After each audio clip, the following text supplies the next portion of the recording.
Olá, pessoal. Meu nome é Camila. Eu sou enfermeira intensivista, especialista em educação e saúde. Trabalho atualmente em UTI, UTI Covid e coordeno uma unidade de terapia intensiva também. Hoje eu vim falar para você sobre o papel do enfermeiro no protocolo de sepse na terapia intensiva. Então, inicialmente, para a gente discutir o assunto, né? Primeiro é preciso saber o que é sepse e qual é a diferença entre sepse e choque séptico, porque muitas vezes as pessoas se confundem um pouco em relação à sepse e o que é choque séptico. Então, a sepse, ela é uma disfunção orgânica ameaçadora à vida e secundária a uma resposta desregulada do organismo a uma infecção causada por um micro-organismo, que pode ser bactéria, fungo, vírus, parasita, protozoário. Não só, às vezes, as pessoas confundem achando que é só por bactéria, e não é isso. E o que acontece? A sepse, se ela não é reconhecida em um tempo adequado, em um tratamento iniciado o mais rápido possível, ela vai evoluir para o choque séptico, que é quando já surgem algumas anormalidades circulatórias, celulares e metabólicas que vão aumentar a chance do paciente evoluir com mortalidade, né? E uma das maiores causas de mortalidade dentro de uma unidade de terapia intensiva é a sepse.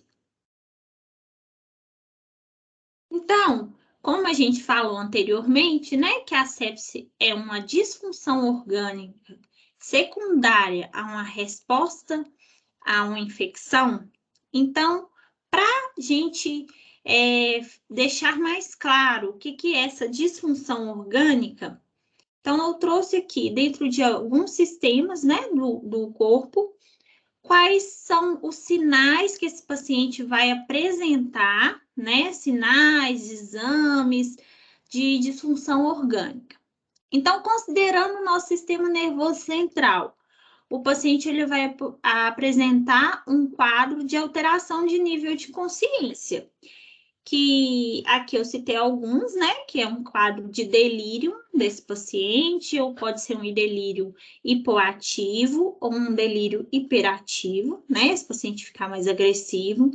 Ele pode também evoluir com uma sonolência, uma prostração. Pode ter quadros mais graves, que aí a gente traz, né, a convulsão, o coma, que é quando o paciente não responde a nada.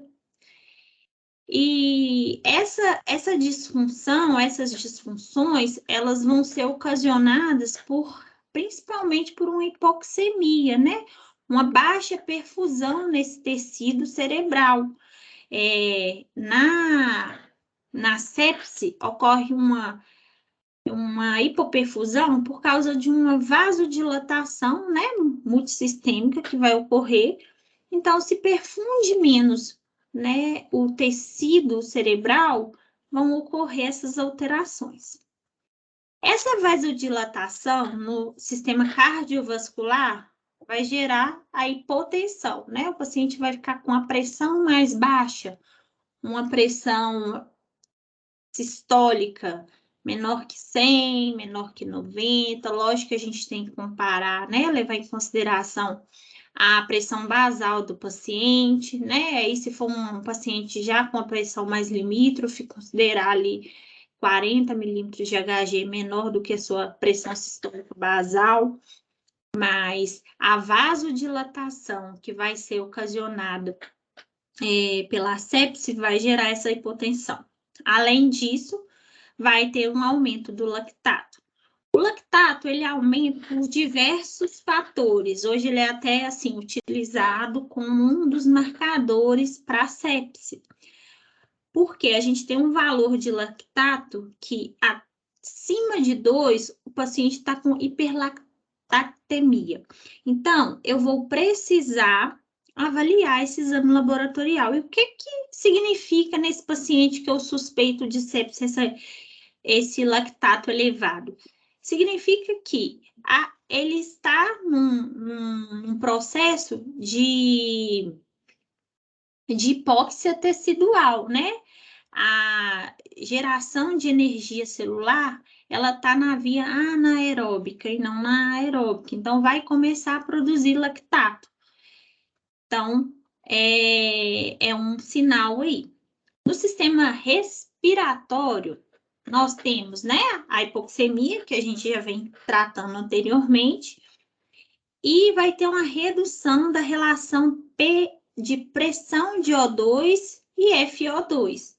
Foi uma coisa muito discutida, assim, ficou muita evidência agora na pandemia, que é essa relação PF, que quando ela é muito baixa, né, uma hipoxemia grave, né, a gente tinha que fazer esses tratamentos mais invasivos, às vezes, para os pacientes com Covid. Mas aqui nós não estamos falando de Covid, mas é só para relembrar. Então, isso é uma hipóxia que o paciente vai desenvolver secundário à sepse também, então a disfunção no sistema respiratório. Pode acontecer por fatores com até uma coisa ligando à outra, por exemplo, uma alteração da coagulopatia. Na sepse podem desenvolver coágulos, né? Microtrombos, e eles alterarem a vasculatura pulmonar e diminuir a perfusão ali no alvéolo. E aí vai reduzir a taxa de PF do paciente. Na disfunção hepática, a gente vai ter alteração da bilirrubina, né? Ela vai ficar elevada. Pensando em disfunção renal, nós teremos um aumento de creatinina, uma redução da diurese, né? Esse paciente está vasodilatado, a pressão dele está baixa, então a pressão está baixa, a perfusão renal vai reduzir, com isso vai ter essa disfunção lá e vai ter o aumento da creatinina. E também, se eu estou tendo, né, extravasamento, a perda desse líquido, que vai aumentar a permeabilidade no vaso, na sepse também, eu vou perder, né, o paciente ele começa a perder líquido para o terceiro espaço, e fica hipotenso, a perfusão renal diminui, automaticamente vai reduzir a diurese do paciente, então ele vai apresentar oligúria. Também tem os quadros relacionados, né, à coagulopatia, aumento da fibrinólise, a redução de plaqueta. Esse paciente tanto pode evoluir com quadro, às vezes, de alguma obstrução, como eu citei antes lá no quadro pulmonar, como ele pode evoluir com algum sangramento também. Então, essas são algumas disfunções orgânicas que o paciente séptico pode apresentar. Quando não tratada em tempo adequado, que a gente vai falar mais para frente sobre as intervenções que são feitas de acordo com o protocolo, o bundle de sepse, as medidas que tem que ser feitas, esse paciente evolui para o choque séptico. O que é o choque séptico? Quando ele apresenta uma pressão arterial média menor que 65, mesmo após tendo recebido volume, né, que a gente chama da reposição volêmica, né, o soro fisiológico ou ringer lactato, e ele não respondeu e eu preciso iniciar vasopressor. Então, nesse caso, o paciente está em choque séptico. E, além disso, mesmo após essa ressuscitação também, eu estou com o paciente com lactato maior que 2. Esse é o paciente com choque séptico. Está recente, mas foi feita uma revisão da Survive. Essa publicação está disponível aí na internet, para quem quiser procurar. No Brasil, né, a gente tem aqui o Instituto Latino-Americano de Sepse, que dá muitas diretrizes de como é feito esse atendimento, dos protocolos, dos tratamentos, das intervenções que são necessárias para esse paciente, para a gente aumentar a sobrevida dele. E temos a Survive, que é uma campanha, né, internacional de sobrevivência à sepse. Então, ela trouxe algumas revisões, recomendações, sugestões sobre vários protocolos. Eu vou falando para vocês, né, algumas dessas que eu já falei anteriormente, mas eu vou falando ao longo da nossa apresentação. Primeira coisa, com relação a score de gravidade do paciente. Nós temos, já é discutido sobre o KSOFA, que é um score que ele tem 3 itens, e quando o paciente apresenta 2 alterações, 2 itens alterados, é um paciente que tem maior risco de desfecho desfavorável.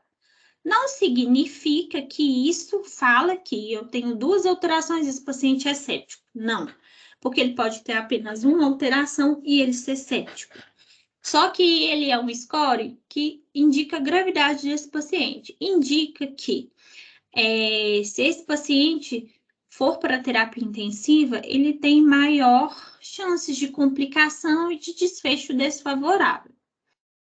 Então, é um score que você consegue avaliar no paciente beira-leito, né? Uma unidade de internação, que é a alteração no nível de consciência, que é uma disfunção que a gente já falou anteriormente, que é a alteração da pressão arterial sistólica, que aí está menor que 100, e também um aumento da frequência respiratória, que é maior que 22. Voltando à questão da pressão arterial sistólica, esse paciente, na nova recomendação aqui da Survive, igual a gente cita aqui, só voltando para vocês entenderem um pouco melhor em relação à pressão arterial média desse paciente, menor que 65, às vezes existe uma confusão aí de querer manter esse paciente com uma pressão bem mais alta, quando se inicia vasopressor, né, a noradrenalina ou a vasopressina, e acabam deixando esse paciente com pressão muito alta. Lembrando que a pressão muito alta no paciente, né, uma pressão arterial média acima de 80, eu aumento o risco desse paciente desenvolver uma arritmia, eu diminuo mais tempo eu não consigo ter um lactato de parâmetro, porque as catecolaminas, elas aumentam o lactato do paciente, então, identificar a pressão do paciente também é muito importante, mas nessa fase aqui que a gente está falando do KSOFA, a gente está falando da avaliação inicial do paciente, tá? Principalmente na unidade de internação, para ver o risco que esse paciente pode correr. Nós temos uma escala mais elaborada, mais detalhada, que é o SOFA. Quando o paciente ele apresenta 2 pontos ou mais nessa escala, esse paciente é uma suspeita ou confirmado de sepse. Então, esse aqui traz as disfunções orgânicas, né? Que a gente falou anteriormente também. Considerando o aparelho respiratório, a gente tem a relação PF, né? Então, aí eu tenho se menor que 300, é uma hipoxemia, leve, moderada, grave. Eu tenho as coagulopatias relacionadas aqui à plaqueta, quando eu tenho uma plaquetopenia desse paciente, alteração de bilirrubina, que a gente falou anteriormente, a pressão que eu tenho que manter desse paciente, né? E se ele está dependendo de drogas vasoativas. Hoje, a dopamina, ela já está em desuso por aumentar o risco desse paciente fazer arritmia, mas a gente pode estar fazendo o uso do paciente com dobutamina, que é para aumentar, né, a força de contração do músculo cardíaco, ou o uso da adrenalina, né, que é a primeira droga vasopressora de escolha quando o paciente está em choque séptico. a alteração do nível de consciência e a alteração da função renal. Então, o paciente somou 2 pontos ou mais nessa escala, é um paciente que está com sepse, né? Processo de enfermagem. Então, nós vamos entrar aqui, né? A gente falou anteriormente dos sintomas que esse paciente pode ter, das alterações de exames que esse paciente pode ter, mas nós, enquanto enfermeiros, beira-leito, o que a gente precisa fazer, observar, colher na anamnese, no exame físico desse paciente, para reconhecer esse paciente como uma suspeita de sepse e iniciar esse tratamento o mais rápido possível. Então, na avaliação do enfermeiro na terapia intensiva, nós temos o paciente monitorizado, né? Então, fica muito fácil percebermos, capacitar a nossa equipe técnica para identificar sinais e sintomas do paciente. Que sinais são esses? Então, a gente tem aí, por exemplo, a dessaturação, a taquipneia, a hipotensão, a queda da diurese e o rebaixamento. Parece repetitivo, mas às vezes a gente tem que ser repetitivo, porque muitas pessoas não reconhecem a sepse, mesmo estando lá à beira-leito do paciente. É muito comum ouvir dentro da terapia intensiva, esse paciente está esquisito. Mas o esquisito, você pode ir lá ver o que é o esquisito. Porque o esquisito, normalmente, esse paciente ficou mais sonolento, esse paciente está com pressão mais baixa, está mais cansado, que é a taquipneia. Então, são sinais que esse paciente pode estar, né, com sepse. E aí, o que a gente faz quando a gente suspeita que esse paciente está com sepse? Claro, a gente tem que comunicar ao médico. Nós, a equipe de enfermagem que está no beira-leito do paciente o tempo inteiro, somos os primeiros a reconhecer a alteração do paciente. Então, comunica o médico, né? Espera-se que nas instituições já tenham-se esse protocolo bem estabelecido, que é o protocolo de sepse. Ele é em muitas instituições, né? Um protocolo gerenciado, você tem que acompanhar se está sendo efetivo o tratamento, né? Tanto o reconhecimento quanto o tratamento dos pacientes diagnosticados com sepse. Então, o que a gente precisa fazer? Suspeitei de sepse, o paciente está com esses sinais, essas alterações. O que é preciso ser feito? É preciso colher exame laboratorial desse paciente, coletar hemocultura, administrar antibiótico e fazer reposição volêmica com cristalóides, né? Um exemplo aí, o soro fisiológico. Como que funciona nessa primeira hora? O que é a prioridade desse paciente? A administração de antimicrobiano.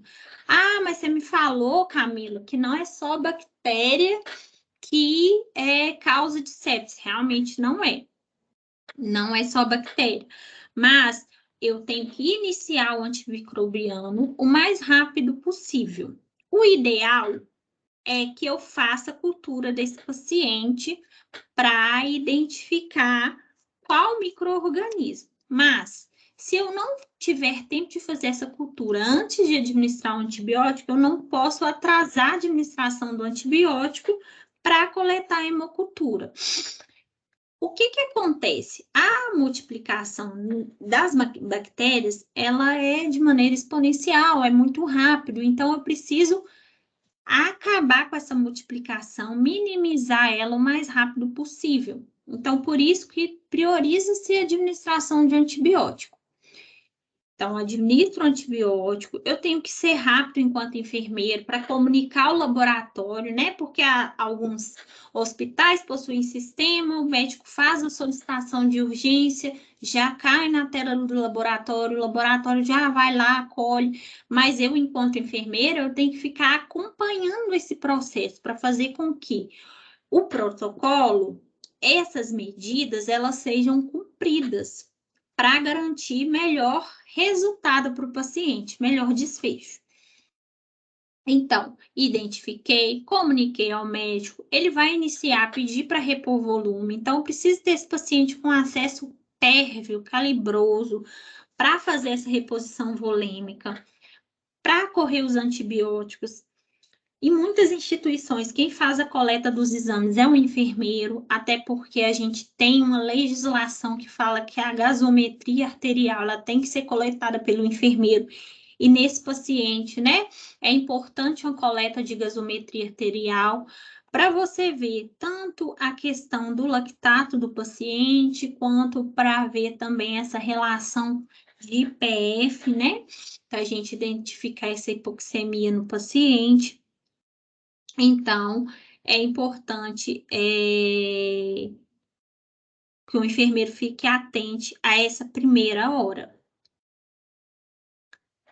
Fiz volume, né? Foi feito, a gente administrou, a equipe de enfermagem foi lá, administrou todo o volume, soro para o paciente, iniciou antibiótico, e esse paciente está evoluindo com a hipotensão, lembrando que uma PA M, né, uma pressão arterial médio menor que 65, e não respondeu ao volume, vai ser necessário iniciar as drogas vasoativas, né? Primeira droga de escolha, noradrenalina, depois a vasopressina, e se tem a suspeita aí de uma disfunção cardíaca mais grave, né? Vai iniciar também a dobutamina. Até a sexta hora, o que é preciso fazer para garantir segurança e continuidade nesse protocolo de sepse, de atendimento do paciente séptico? Primeiro, a gente precisa acompanhar os sinais de hipoperfusão tecidual. E aí, beira-leito, o enfermeiro, a equipe técnica, se estiver bem capacitada, como que pode avaliar essa hipoperfusão? Foi lá, fez os volumes, né? Fez esse soro. Em média, um paciente com 70 quilos vai infundir mais ou menos 2 litros de soro fisiológico. E o que eu preciso conferir? A cada 30 minutos, como que está essa perfusão tecidual do paciente. Eu vou mostrar mais para frente como que a gente faz essa avaliação. E fazer o controle glicêmico do paciente também, porque alteração glicêmica altera o lactato desse paciente, então é importante fazer esse controle também. Outro cuidado é com relação à necessidade de punção de acesso venoso central. Claro que quem faz a punção do acesso venoso central é o médico, mas muitas vezes o acesso venoso central ele vai estar indicado porque o paciente está em uso de drogas vasoativas. No início do choque, posso infundir a droga vasoativa no acesso periférico, né, desde que ele esteja pérvio, seja calibroso, até eu garantir um acesso venoso central. Além disso, através do acesso venoso central, pode ser coletada a gasometria venosa central, que vai servir para eu avaliar também sinais de hipoperfusão tecidual do paciente. Outra necessidade que pode surgir é a monitorização da pressão intra-arterial. Esse paciente está ficando com uma PAM muito baixa e eu já precisei iniciar a droga vasoativa, então eu preciso ter um controle bem preciso da pressão arterial desse paciente. Então, faça uma punção intra-arterial. Também, comumente, nas instituições, quem faz essa punção são os médicos, mas o enfermeiro tem respaldo pelo nosso Conselho Federal de Enfermagem para fazer punção arterial, né? Mas, normalmente, nas instituições, quem faz os dois procedimentos é o médico. Caso esse paciente esteja evoluindo com a piora da disfunção orgânica, tanto com questão neurológica, né, um rebaixamento sensório importante, igual eu citei lá anteriormente, uma convulsão, um paciente que entrou em coma, né, que está com Glasgow inferior a 8, ele vai precisar de uma intubação para proteger via aérea, ou mesmo no caso do paciente que a disfunção gerou uma insuficiência respiratória grave, e ele vai precisar de uma intubação para garantir uma relação de perfusão, uma PF adequada, para garantir uma saturação adequada, então vai ser necessário uma intubação orotraqueal. O enfermeiro novamente acompanha esse procedimento, né, nas preparações das drogas, na garantia também, se ele já ainda não tiver essas drogas vasoativas, não tiver um acesso venoso central, de garantir um acesso seguro, né? Normalmente, nesses pacientes, quando eu não tenho central, o ideal é que eu tenha no paciente 2 acessos venosos calibrosos. Caso a intubação, às vezes acontece, o paciente ele choca também, ele fica hipotenso, vai ser necessário iniciar provisoriamente a droga vasoativa no acesso periférico, então eu tenho que ter um para eu fazer volume, um para eu fazer as drogas da intubação e outro para eu correr a droga vasoativa, até que se tenha um acesso venoso central. E eu, enquanto enfermeira, também vou precisar fazer a sondagem vesical de demora, que é uma função privativa, né, do enfermeiro, e eu preciso monitorar a diurese desse paciente. Lembrando que a disfunção renal pode ocasionar uma oligúria ou uma anúria também desse paciente, e não é recomendado nesse paciente em sepse fazer diurético. Esse paciente está precisando de volume, ele está precisando de soro, de Ringer, então o enfermeiro precisa passar a sonda para ver como que está o débito urinário desse paciente.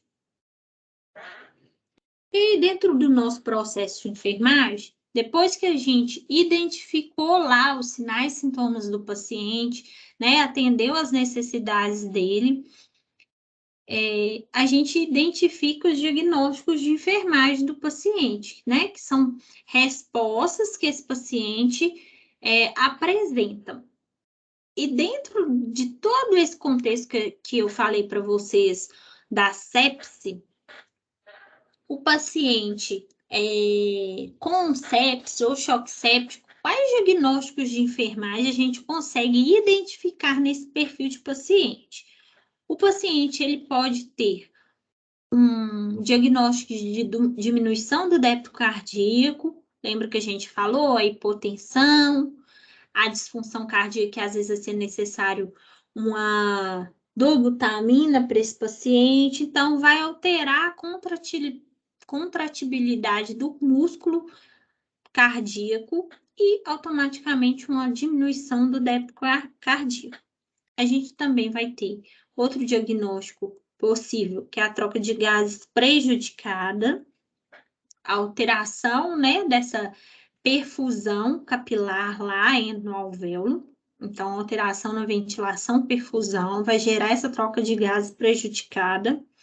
A ventilação espontânea prejudicada, que pode ser pelo próprio rebaixamento de sensório do paciente, que pode ocasionar necessidade de intubação, esse paciente ficar sedado.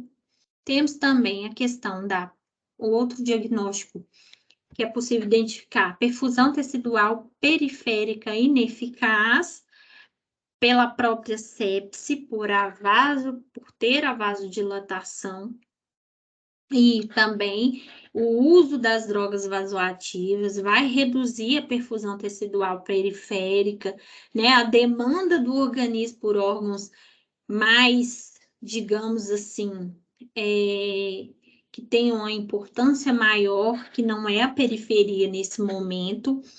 Então, a gente vai considerar, né, cérebro, coração, pulmão, então acaba que a periferia vai ficar prejudicada. A perfusão. O padrão respiratório ineficaz, que o paciente pode apresentar também na sepse. O risco do nível de glicose no sangue instável, o risco de trombose, pelas alterações de coagulação que a gente falou anteriormente, e também a confusão aguda, principalmente aí no início do reconhecimento dos sintomas. E aí, o que eu preciso quando eu vou planejar, né, os cuidados do paciente, o que eu quero? O que são os meus objetivos enquanto enfermeiro?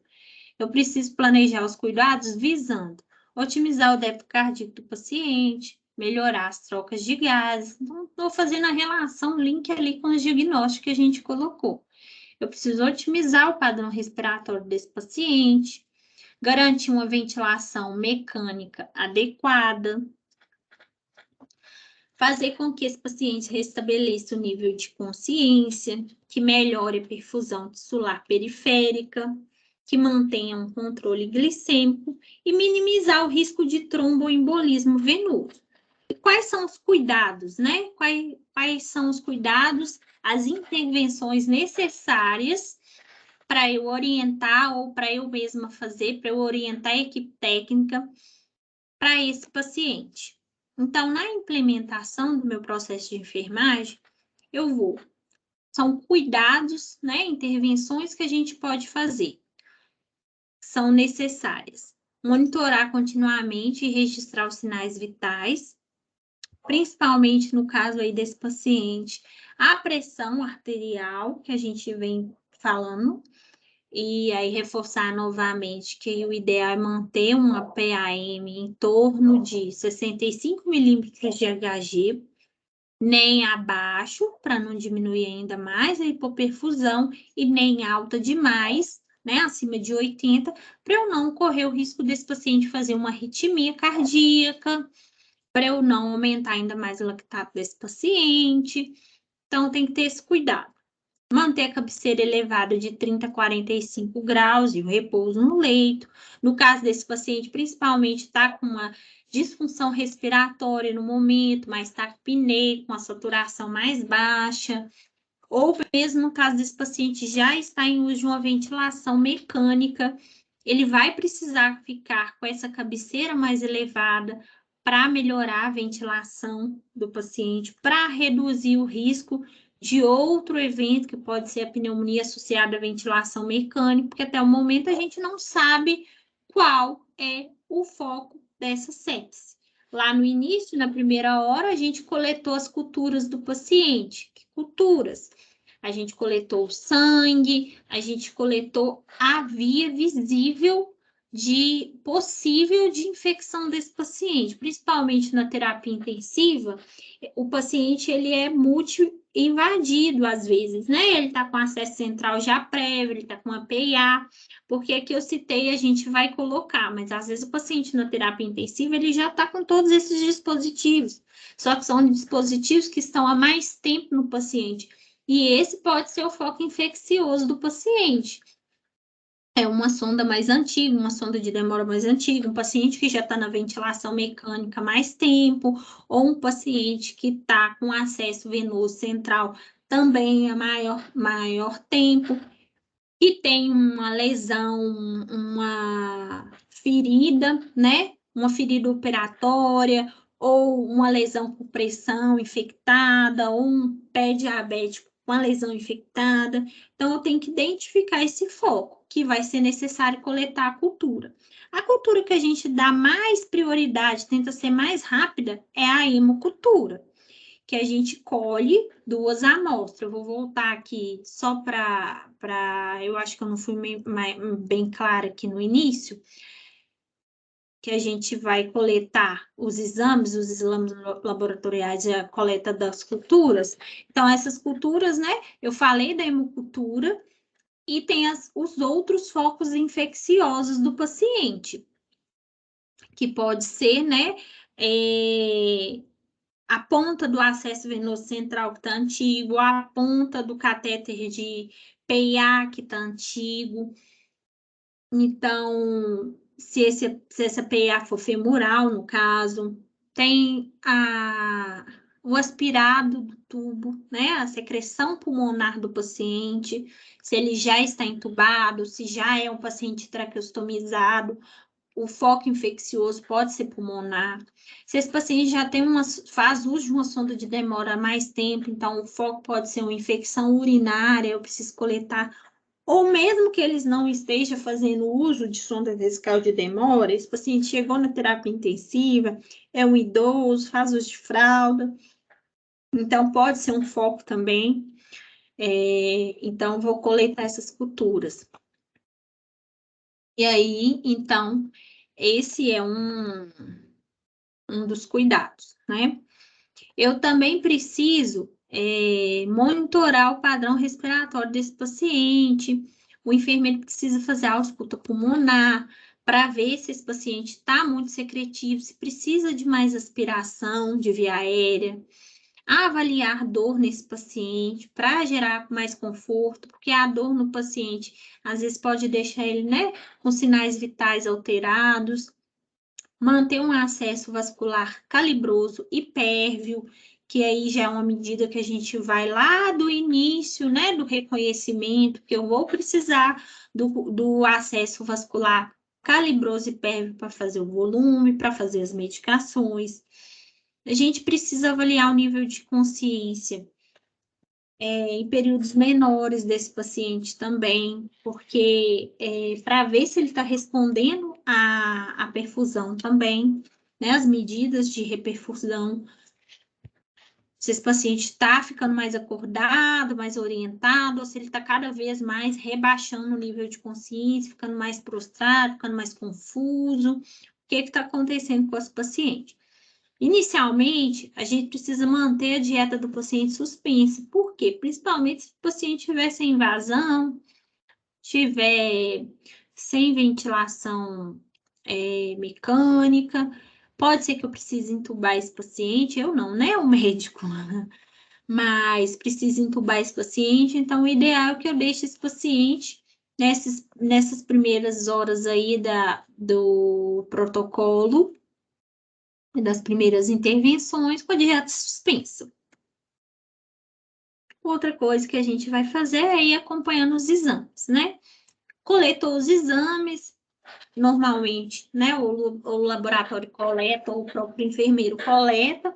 O lactato é recomendado fazer a dosagem desse lactato a cada 2 horas para acompanhar se está tendo resposta da hipoperfusão. Monitorar o débito urinário, e é importante, muito importante, orientar o técnico a comunicar esse débito urinário, né? Esvaziar mesmo a bolsa da sonda de demora, verificar, quantificar, comunicar. A mudança de decúbito, ela é importante, principalmente a movimentação nos membros, pelo risco desse paciente desenvolver trombose, desenvolver lesão. Avaliar o tempo de enchimento capilar. E aí eu vou colocar aqui a imagem dessa avaliação da perfusão tecidual. A avaliação, o exame, a gente chama de TEC, que é tempo de enchimento capilar. E o tempo de enchimento capilar, como que a gente faz o teste? Deixei a imagem aí para vocês verem. A gente vai apertar, fazer uma pressão de mais ou menos 15 segundos no leito ungueal até ficar branquinho. Quando ficar branquinho, eu vou esperar o retorno do sangue naquele tecido. E aí, se esse tempo for superior a 4,5 segundos, esse paciente ainda está com uma hipoperfusão tecidual.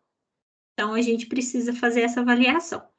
Outra coisa que é importante avaliar quando esse paciente está nesse quadro de choque séptico é observar a presença do livedo reticular. O que é o livedo? Essa imagem que eu coloquei aí tem 2 pernas. Essa área aqui, ó, mais roxa, às vezes a gente escuta um termo assim mais popular, o paciente está mosqueado. E essa imagem, o livedo ele começou aqui, né? O paciente está hipoperfundido, isso representa um sinal de gravidade desse paciente. Quanto mais próximo, mais na raiz da coxa, essa área de livedo ela vai se aproximando, isso é um indicativo de maior risco de mortalidade que esse paciente. À medida que você vai corrigindo, né? Vai infundindo cristalóides nesse paciente, né? O volume, otimiza a pressão, já iniciou os antibióticos, às vezes você vê o paciente regredindo essa situação aqui, né? Você foi controlando a hipoxemia do paciente, você vê a regressão dessa situação. Agora, se o paciente ele não for respondendo ao tratamento, né, as medidas feitas, ele vai evoluindo para isso aqui. Então, isso é muito importante observar. Às vezes o paciente está lá cobertinho, com lençol, ninguém levantou. Quando você levanta, você olha para a perna do paciente, você assusta, porque isso aqui é sinal de desfecho desfavorável. Então, é mais uma coisa importante para o técnico, para o enfermeiro, ficar bem atento lá no beira-leito, essa resposta do paciente. Aquecer as extremidades com algodão ortopédico e atadura. Para eu ter conseguir aquecer, para eu ter uma leitura de oximetria desse paciente adequado, por causa do risco lá de microtrombos de formar e ter obstruções periféricas, então preciso manter essas extremidades mais aquecidas. E minimizar outros focos de infecção, então, que a gente já tinha falado, né? Retirar os dispositivos invasivos o mais rápido possível. Claro, o paciente está com acesso venoso central. O foco é ele, mas o paciente piorou demais e eu precisei iniciar uma noradrenalina. Eu vou tirar o acesso central antes de eu puncionar? Não, primeiro eu vou aguardar o médico puncionar o acesso e depois a gente vai retirar esse acesso, coletar a ponta, é tudo com medida, né, estéreo, para a gente fazer a cultura dessa ponta, encaminhar para o laboratório para ser feito a cultura dessa ponta do acesso. Então, a gente vai avaliar isso aí. É um acesso venoso central, é o catéter de CDL, é o catéter de PIA, enfim. E eu fiz todas as medidas, né? Estou junto com a equipe trabalhando, fazendo os cuidados. Como que eu vou avaliar se está sendo efetivo todas as condutas que a gente está tomando? Se vai precisar fazer mais alguma intervenção? Eu vou avaliar se o nível de consciência do paciente está melhorando, se o paciente está com a pele quente e seca, porque essa hipoperfusão do paciente vai deixar as extremidades dele mais geladas. Se a gente vai ter a redução do lactato, então é por isso que dosa esse lactato, né, a cada 2 horas, que é a recomendação. Avaliar o padrão respiratório desse paciente, ver se a hipoxemia dele reduziu, né, por isso tem as coletas das gasometrias, e o padrão respiratório a gente consegue observar no paciente. Se houve aumento do débito urinário, você fez lá 2 litros de soro no paciente, ele deu uma respondida, o próximo exame que colheu da função renal já veio melhor, ele está estável, mesmo que eu ainda tenha já iniciado a noradrenalina lá no paciente, estou conseguindo já fazer desmame? Estou já conseguindo diminuir essa noradrenalina, ele já está com uma pressão arterial média em torno de 65 milímetros de Hg. Então, todo o processo que eu estou fazendo está sendo efetivo.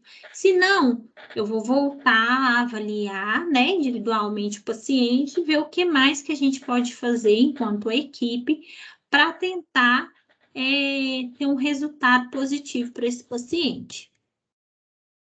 E quais que são as estratégias para melhoria? Porque a verdade é, reconhecer a sepse pode parecer fácil, mas nem sempre é.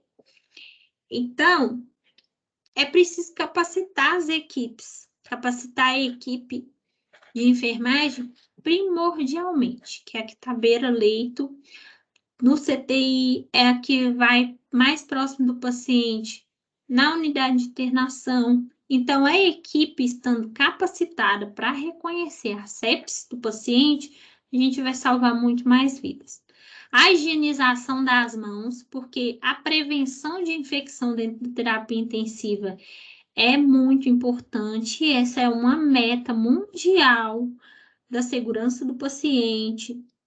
Então, é a cobrança da equipe na higienização das mãos, é ter o material, o dispenser, as pias adequadas, o dispenser de álcool, é ter junto a equipe a presença do serviço de controle de infecção hospitalar acompanhando os procedimentos de técnicas que têm que ser feitas de forma estéril, é a presença do serviço de controle de infecção hospitalar, acompanhando se essas higienização das mãos estão sendo feitas adequadas. Então, é uma auditoria mesmo que a gente precisa com os setores de apoio do hospital. E a implementação desses bundles, porque, na verdade, tudo que eu falei foi sobre a implementação de bundles, né? São medidas para a gente controlar e tratar a sepse. É uma equipe multi que faz essa assistência, é a enfermagem, a fisioterapia, é o médico que vai fazer todas essas condutas, cada um, né, com a sua responsabilidade, a fim de gerar o melhor resultado para o paciente. E aqui nos bandos, eu também gosto de lembrar que a gente tem outros bandos relacionados a controle de infecção hospitalar, que a gente implementam medidas para prevenir infecção relacionada ao uso de catéter venoso central, relacionada à infecção, relacionada ao uso de sonda vesical de demora, ao uso de ventilação mecânica. Então, o ideal é que a sua instituição implante esses bundles também para prevenir a infecção nesse paciente, prevenir a sepse nesse paciente. Então, é um trabalho em conjunto. E a gente tem que sempre trabalhar junto com a equipe, pensando em melhoria para o paciente. Então, essas são as referências. Eu não coloquei aqui na apresentação, mas quem quiser me seguir no LinkedIn, meu nome no LinkedIn é Camila Castelo Branco, pode me seguir lá, tá? E caso alguém tenha interesse, o meu contato no e-mail é Camila Pedroso, C de casa B de bola, @gmail.com. Pode entrar em contato também por e-mail. Se tiver interesse, eu posso disponibilizar essa apresentação para vocês. Eu agradeço muito por poder falar um pouquinho sobre sepsis para vocês. Até mais.